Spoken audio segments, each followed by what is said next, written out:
Alors que de nombreux employeurs réclament davantage de mesures publiques pour favoriser l'emploi des jeunes, certains peinent d'abord à garantir des conditions de travail décentes à leurs propres salariés. Un contraste qui interroge sur la sincérité de certains discours.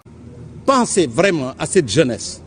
75% de la population sénégalaise est jeune, moins de 35 ans, et qui ont besoin de tout. L'emploi, l'éducation, la santé, le bien-être, le toit pour avoir un bien-être social décent. Il n'y a aucun travailleur de Global Media, plus précisément, Océan FM et Touba TV, qui a un bulletin de salaire. Nous n'avons pas de bulletin de salaire, nous n'avons pas de cotisation sociale à l'IPRES, pas de certificat de travail, on nous paye par billetage à la fin du mois. Et même si c'était par billetage et que ça soit un salaire consistant, là on pourrait au moins être fier. Mais malheureusement... Donc j'en appelle à tous ces acteurs-là, qu'ils soient politiques, non politiques, de se donner la main pour quand même que le Sénégal puisse vivre vraiment en paix.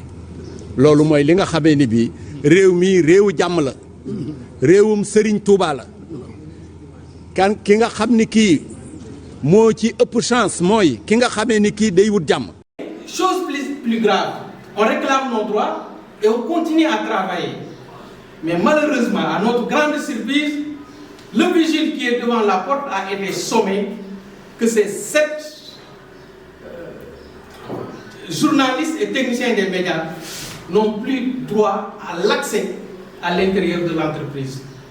Et nous nous sommes conformés à ça parce que quand vous utilisez votre force, nous on utilise nos idées. Promouvoir l'emploi des jeunes est une noble ambition, mais la crédibilité de ce combat commence par le respect des droits, de la dignité et du travail de ceux qui sont déjà employés. Sans cela, les appels à l'emploi risquent de ressembler davantage à un exercice d'hypocrisie qu'à un véritable engagement social.